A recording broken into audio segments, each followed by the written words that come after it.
Hello friends, myself Patel Rumi Ashwamegh Vidyalaya ધોરણ 9 વિષય વિજ્ઞાન પ્રકરણ નંબર 7 સજીવોમાં વિવિધતા।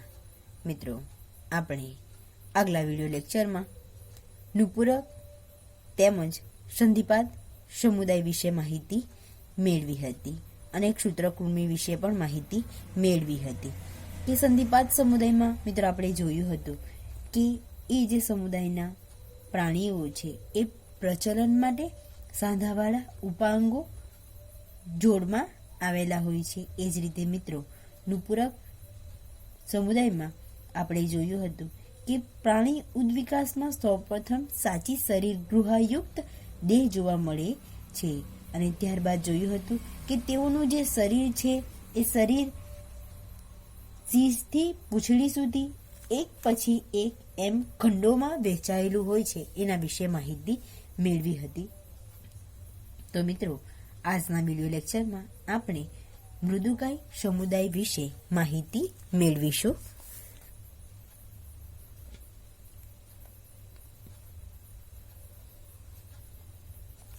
કે નવા ટોપિક વિશે અભ્યાસ કરીએ કે મૃદુકાય સમુદાય કોને કહેવાય।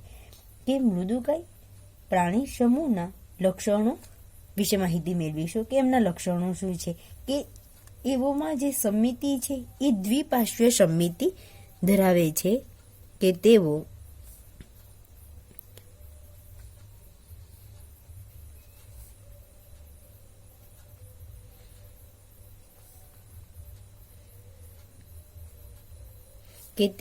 દ્વિપાર્શ્વ સમિતિ ધરાવે છે અને તેઓમાં જે શરીર ગુહા છે, દેહ ગુહા નાની હોય છે। કે શરીર ગુહા, દેહ ગુહા કેવી હોય છે? નાની હોય છે। અને જે શરીર છે એટલે કે ખંડન, શરીર થોડું ખંડન દર્શાવે છે। શરીર કેવું દર્શાવે છે? થોડા થોડા ખંડોમાં વિભાજિત થયેલું હોય છે કે શરીર થોડું ખંડન દર્શાવે છે। કે એમનું જે શરીર છે કેવું દર્શાવે છે? કે થોડું ખંડન દર્શાવે છે। અને ત્યારબાદ છે મિત્રો એમના શરીરમાં જે બાહ્ય કંકાલ હોય છે એટલે કે કંકાલમાં શું વિશેષતા છે તે જોઈએ। કે કંકાલ, આ પ્રાણી કોમળ શરીર ધરાવતા હોવાથી મોટા ભાગના પ્રાણીઓ કવચ જોવા મળે છે। કે આ પ્રાણી કોમળ શરીર હોવાથી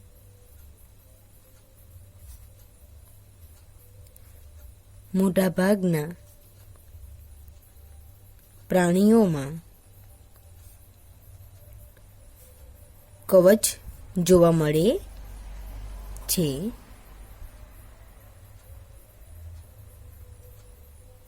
કે મિત્રો આ જે પ્રાણીઓ છે, પ્રાણીઓના શરીર કેવા છે? કોમળ છે અને એટલા માટે જ એમના શરીર પર મોટા ભાગે શું જોવા મળે છે? કવચ જોવા મળે છે। કે આ જે પ્રાણીઓ છે શરીર કોમળ હોય છે અને એટલા માટે એમના શરીર ઉપર શું જોવા મળે છે? કવચ જોવા મળે છે। ત્યારબાદ છે કે પરિવહન તંત્ર, તો એ ખુલ્લા પ્રકારનું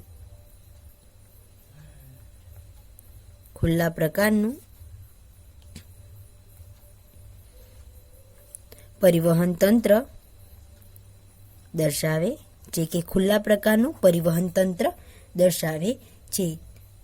અને ઉત્સર્જન માટે શું હોય છે? કે ઉત્સર્જન કાર્ય માટે મૂત્રપિંડ જેવી રચનાઓ દર્શાવે છે। કે ઉત્સર્જન માટે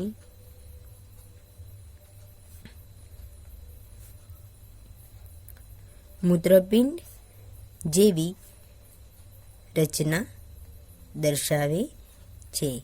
કે જે મૃદુકાય સમુદાયના જે પ્રાણીઓ છે ઉત્સર્જન માટે મૂત્રપિંડ જેવી રચનાઓ દર્શાવે છે અને પ્રચલન કઈ રીતે કરે છે? કે જે મૃદુ પગનો ઉપયોગ પ્રચલન માટે કરે છે। મિત્રો એમનું જે શરીર કોમળ છે અને જે મૃદુ પગ છે એ મૃદુ પગનો ઉપયોગ શેના માટે કરે છે? પ્રચલન માટે કરે છે। કે મૃદુ પગનો ઉપયોગ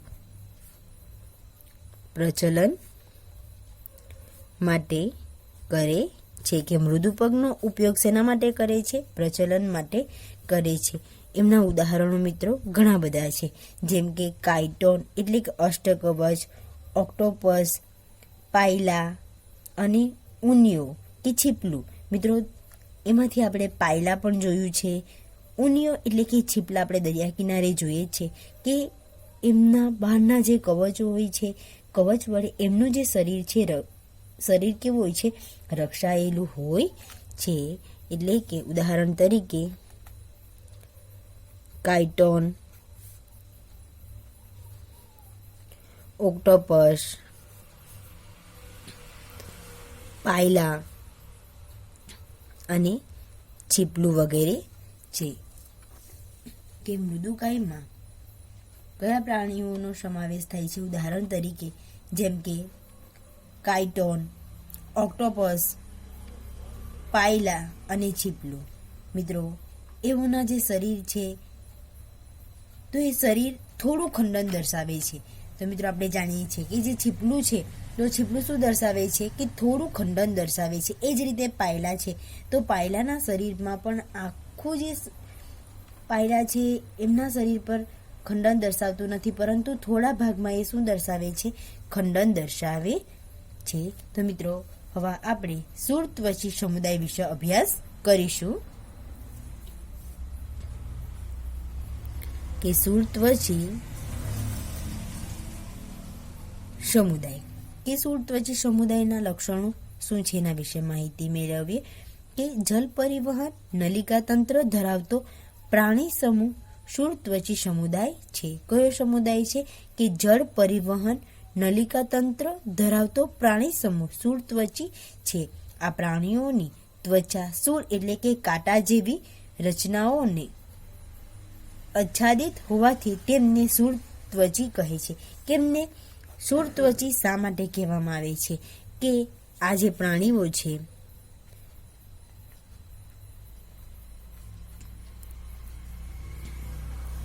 આ પ્રાણીઓની ત્વચા શૂળ એટલે કે કાંટા જેવી રચનાઓથી આચ્છાદિત એટલે કે છવાયેલું હોય છે. મિત્રો આચ્છાદિત એટલે કે ઘેરાયેલું હોય છે અથવા તો છવાયેલું હોય છે. એટલે કે આચ્છાદિત હોવાથી તેમને શૂળત્વચી કહે છે. કે શૂળત્વચી સમુદાયના જે પ્રાણીઓ છે એમની ત્વચા શૂળ એટલે કે કાંટા જેવી સંરચનાઓ આચ્છાદિત હોવાથી તેમને શું કહેવાય છે? શૂળત્વચી કહે છે. મિત્રો એમના લક્ષણો વિશે માહિતી મેળવીએ. કે વસવાટ ક્યાં કરે છે? તો વસવાટ મુક્તજીવી એવું છે એ આપણને ક્યાં જોવા મળે છે? દરિયાઈ મુક્તજીવી પ્રાણીઓ છે કે તેઓ દરિયાઈ મુક્તજીવી પ્રાણીઓ છે. કેવા પ્રાણીઓ છે? કે દરિયાઈ પ્રાણીઓ અને મુક્તજીવી પ્રાણીઓ છે. સામાન્ય લક્ષણ શું છે એમાં? કે ત્રિગર્ભસ્તરીય શરીર ગૃહાયુક્ત પ્રાણીઓ છે. આપણે મિત્રો આ દરેક સમુદાયમાં મોટા ભાગે જોયું છે કે તેઓ ત્રિગર્ભસ્તરીય અને શરીર ગૃહાયુક્ત પ્રાણીઓ છે. કેવા પ્રાણીઓ છે? કે ત્રિગર્ભસ્તરીય શરીર ગૃહાયુક્ત પ્રાણીઓ છે. ત્યારબાદ છે કે વિશિષ્ટ તંત્ર શું છે? કે પ્રચલનમાં સહાયક વિશિષ્ટ પ્રકારના જલ પરિવહન નલિકા તંત્ર જોવા મળે છે. કે જે પ્રચલન માટે સહાયક વિશિષ્ટ પ્રકારના જલ પરિવહન તંત્ર આપણને જોવા મળે છે. ઉદાહરણ તરીકે બરડ તારા, સમુદ્ર કાકડી, સાગર ગોટા અને સમુદ્ર તારા. કે મિત્રો આ જે પ્રાણીઓ છે એ પ્રાણીઓના શરીર પર શૂળ એટલે કે કાંટા જેવી રચનાઓ જોવા મળે છે અને એટલા જ માટે એને શૂળત્વચી સમુદાયમાં આપણે એને ઓળખી શકીએ છીએ. તો એમના ઉદાહરણો છે કે બરડ તારા, સમુદ્ર કાકડી, સાગર ગોટા, સમુદ્ર તારા. મિત્રો ત્યારબાદ આપણે નવા સમુદાય વિશે માહિતી મેળવીશું. મિત્રો, હવે આપણે પ્રાથમિક મેરુદંડી અથવા તો પ્રમેરુદંડી પ્રાણીઓ વિશે માહિતી મેળવીશું કે પ્રાથમિક મેરુદંડી અથવા તો પ્રમેરુદંડી. મિત્રો, ક્વેશ્ચન પૂછી શકાય કે મેરુદંડીની માહિતી આપી પ્રાથમિક મેરુદંડી પ્રાણીઓના લક્ષણો જણાવો. કે સમુદાયના જે પ્રાણીઓ છે તે અન્ય સમુદાયથી કઈ રીતે અલગ પડે છે. જે પ્રમેરુદંડી અને મેરુદંડી પ્રાણીઓમાં જોવા મળતી લાંબા દંડ જેવી રચનાને મેરુદંડ કહે છે. શું કહેવામાં આવે છે કે પ્રમેરુદંડી અને મેરુદંડી પ્રાણીઓમાં જોવા મળતી લાંબા દંડ જેવી રચનાને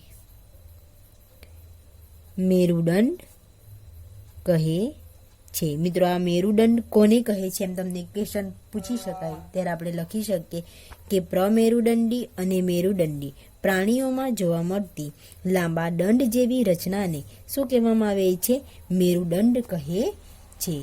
મિત્રો, આ 1 માર્કના ક્વેશ્ચનમાં આઈએમપી ક્વેશ્ચન કે પ્રમેરુદંડી અને મેરુદંડી પ્રાણીઓમાં જોવા મળતી લાંબા દંડ જેવી, કેવા દંડ જેવી? કે લાંબા દંડ જેવી રચનાને મેરુદંડ કહે છે. આ જે મેરુદંડ છે, મેરુદંડ પ્રાણીઓના શરીરની પૃષ્ઠ બાજુએ જોવા મળે છે. કે મેરુદંડ પ્રાણીઓના શરીરની પૃષ્ઠ બાજુએ જોવા મળે છે. કે મેરુદંડ પ્રાણીઓના કેવા બાજુએ? પૃષ્ઠ બાજુએ જોવા મળે છે. અને તે ચેતાપેશીને અન્નમાર્ગથી અલગ કરે છે. કઈ પેશીને અન્નમાર્ગથી અલગ કરે છે? કે તે ચેતાપેશીને અન્નમાર્ગથી શું કરે છે? અલગ કરે છે. અને તે સ્નાયુઓને જોડાણ સ્થાન આપે છે. કે ચેતાપેશીઓને અન્નમાર્ગથી અલગ કરે છે અને સ્નાયુઓને જોડાણ સ્થાન આપે છે. તેનાથી પ્રચલન સરળતાથી થઈ શકે છે. કે મેરુદંડ પ્રાણીઓના શરીરમાં પૃષ્ઠ બાજુએ જોવા મળે છે અને જે ચેતાપેશી છે એ ચેતાપેશીને અન્નમાર્ગથી અલગ કરે છે અને સ્નાયુઓને જોડાણ સ્થાન આપે છે. અને એટલા માટે જ એવો પ્રચલન એટલે કે ચાલી શકે છે, એટલે કે પ્રચલન સરળતાથી થઈ શકે છે. ત્યારબાદ જોઈએ કે પ્રાથમિક મેરુદંડી પ્રાણીઓના લક્ષણો શું છે. મિત્રો, આપણે જે વાતો કરી હતી એ મેરુદંડ વિશે વાતો કરી હતી. હવે આપણે જોઈએ કે પ્રાથમિક મેરુદંડ પ્રાણીઓ છે તો એમના લક્ષણો શું છે. કે ક્યાં વસવાટ કરે છે? દરિયાઈ પ્રાણી છે. પહેલું તો શું છે એના લક્ષણોમાં? કે તે દરિયાઈ પ્રાણી છે. કોણ દરિયાઈ પ્રાણી છે? કે જે પ્રાથમિક મેરુદંડ છે, પ્રાથમિક મેરુદંડી, એમના લક્ષણો જોવાના છે મિત્રો. કે તે દરિયાઈ પ્રાણી છે. કેવું છે? દરિયાઈ પ્રાણી છે. અને ત્રિગર્ભસ્તરીય દેહયુક્ત, તે શું છે? કે ત્રિગર્ભસ્તરીય દેહયુક્ત રચના ધરાવે. કે મિત્રો, તે દરિયાઈ પ્રાણી છે અને બીજું છે કે તે ત્રિગર્ભસ્તરીય દેહયુક્ત છે. અને સમિતિ કેવી ધરાવે છે? કે તેઓ દ્વિપાર્શ્વ સમિતિ ધરાવે છે. અને મેરુદંડ તેમના જીવનની બધી જ અવસ્થાઓ સુધી મેરુદંડ હાજર હોતો નથી. મિત્રો, આ જે પ્રાણીઓ છે એ પ્રાણીઓમાં જે મેરુદંડ છે જીવનની અલગ અલગ અવસ્થાઓ હોય છે અને તેઓની જીવનની બધી જ અવસ્થાઓમાં મેરુદંડ હાજર હોતો નથી. અમુક અવસ્થા પછી એ જે મેરુદંડ છે એ મેરુદંડ એમના શરીરમાં હાજર હોતો નથી. ઉદાહરણ તરીકે બાલાનોગ્લોસ, એમ્ફિયોસસ, હર્ડમોનિયા એમના ઉદાહરણો જોઈએ આપણે કે કયા ઉદાહરણો છે કે બાલાનો ગ્લોસસ, ઓમ્ફી ઓક્સસ અને હર્મોનિયો. શું છે ઉદાહરણો? બાલાના ગ્લોલોસ, ઓમ્ફિઓક્સસ અને હર્મોનિયા. મિત્રો, આ ક્વેશ્ચન પૂછી શકાય કે પ્રાથમિક મેરુદંડી પ્રાણીઓના ઉદાહરણો જણાવો. ત્યારે આપણે લખી શકીએ કે બાલાનો ગ્લોલોસ, એમ્ફિઓક્સસ અને હર્મોનિયા એ શેના ઉદાહરણો છે? કે પ્રાથમિક મેરુદંડીના ઉદાહરણો છે. ત્યારબાદ મિત્રો આપણે એક નવા સમુદાય વિશે અભ્યાસ કરીશું અને એ સમુદાયનું નામ શું છે? પૃષ્ઠવંશી. કયો સમુદાય છે? પૃષ્ઠવંશી સમુદાય. કે એ સમુદાયના એટલે કે કયો સમુદાય? પૃષ્ઠવંશી સમુદાયના પ્રાણીઓ અન્ય સમુદાયથી કઈ રીતે અલગ પડે છે એના વિશે માહિતી મેળવીએ. કે જે પૃષ્ઠવંશી પ્રાણીઓમાં સાચો મેરુદંડ તેમજ અંતઃકંકાલ ધરાવે છે અને પ્રચલનમાં મદદરૂપ સ્નાયુ કંકાલ સાથે જોડાયેલા હોય છે. એ જે પૃષ્ઠવંશી સમુદાય છે, પૃષ્ઠવંશી સમુદાયમાં જે પ્રાણીઓ છે એ કેવો મેરુદંડ ધરાવે છે? સાચો મેરુદંડ ધરાવે છે તેમજ અંતઃકંકાલ ધરાવે છે. મેરુદંડ પણ ધરાવે છે અને અંતઃકંકાલ પણ ધરાવે છે અને પ્રચલનમાં મદદરૂપ સ્નાયુ કંકાલ સાથે જોડાયેલા હોય છે. અને આ જે પ્રાણીઓ છે એ પ્રાણીઓમાં પેશીઓ તેમજ અંગોની જટિલ કક્ષાઓમાં વિભેદન જોવા મળે છે. મિત્રો, આ જે પૃષ્ઠવંશી જે પ્રાણીઓ છે એ પ્રાણીઓમાં પેશીઓ તેમજ અંગોની જટિલ રચનાઓ અને જટિલ કક્ષા એ વિભેદન જોવા મળે છે. એમના લક્ષણો શું છે એના વિશે માહિતી મેળવીએ. કે મેરુદંડ ધરાવે છે. આપણે જોયું હતું કે તેઓ મેરુદંડ ધરાવે છે. અને ત્યારબાદ છે કે પૃષ્ઠ ચેતાર રજ્જુની હાજરી હોય છે. શેની હાજરી હોય છે? કે તે મેરુદંડ ધરાવે છે. ત્યારબાદ છે કે તે પૃષ્ઠ ચેતારજ્જુની હાજરી હોય છે. ત્યારબાદ છે કે એમનું જે શરીર છે એ કેવું છે? ત્રિગર્ભ સ્તરીય અને દ્વિપાર્શ્વીય સમમિતિ જોવા મળે છે અને યુગ્મિત ઝાલર કોથળીઓ જોવા મળે છે. મિત્રો, આ એક નવો ટોપિક છે કે દ્વિપાર્શ્વીય અને દ્વિપાર્શ્વીય સમમિતિ જોવા મળે છે. એ આપણે ભણી ગયા છે કે ત્રિગર્ભ સ્તરીય અને દ્વિપાર્શ્વીય સમમિતિ ધરાવે છે. જ્યારે પૃષ્ઠવંશી પ્રાણીઓમાં યુગ્મિત ઝાલર કોથળી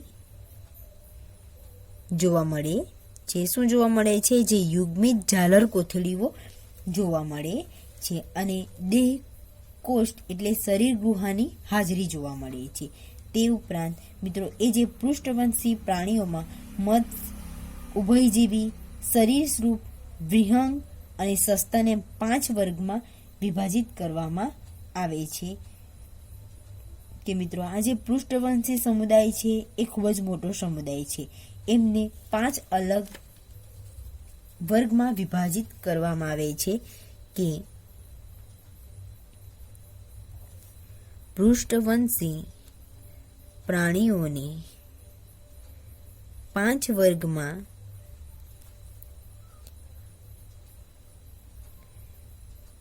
વિભાજિત કરવામાં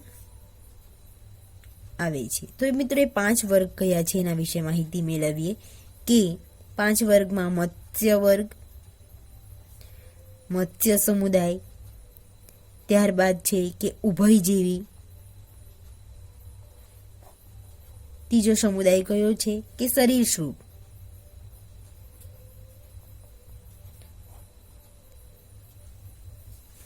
ત્યારબાદ છે વિહંગ વર્ગ અને પાંચમો જે સમુદાય છે એ સસ્તન વર્ગ. કે મિત્રો ક્વેશ્ચન પૂછી શકાય કે પૃષ્ઠવંશી પ્રાણીઓને 5 વર્ગમાં વિભાજિત કરવામાં આવે છે. કેટલા વર્ગમાં વિભાજિત કરવામાં આવે છે? કે જે પૃષ્ઠવંશી પ્રાણીઓ છે એને કેટલા ભાગમાં વિભાજિત કરવામાં આવે છે? 5 વર્ગમાં વિભાજિત કરવામાં આવે છે. તો એમાં પહેલું છે કે મત્સ્ય, બીજું છે ઉભયજીવી વર્ગ, ત્રીજું છે શરીર સૃપ, ચોથું છે વિહંગ વર્ગ અને પાંચમું છે સસ્તન વર્ગ. મિત્રો આપણે જાણીએ છીએ કે મત્સ્ય છે એ મીઠા પાણીમાં પણ રહે છે અને ખારા પાણીમાં પણ રહે છે. ઉભયજીવી છે તો એમનું ઉદાહરણ આપણે જાણી શકીએ છીએ. તમને બધાને ખબર છે કે ઉભયજીવી એટલે ડિંભાવસ્થા પ્રાણીમાં અને પુખ્તાવસ્થા પાણી અને જમીન બંને જગ્યાએ જોવા મળે છે. એ જ રીતે મિત્રો સરીસૃપ કોને કહેવાય છે? કે જે પ્રાણીઓ શરીરને સંપર્ક કરીને ચાલતા હોય છે તેમને સરીસૃપ પ્રાણીઓ કહેવામાં આવે છે. એ જ રીતે મિત્રો વિહંગ વર્ગ એટલે કે એમાં શેનો સમાવેશ થાય છે? પક્ષીઓનો સમાવેશ થાય છે. અને સસ્તન એટલે કે જે પ્રાણીઓ બચ્ચાને જન્મ આપે છે તેને શું કહેવામાં આવે છે? સસ્તન વર્ગના પ્રાણીઓ. એના વિશે આપણે આગલા વિડીયો લેક્ચરમાં અભ્યાસ કરીશું. Thank you.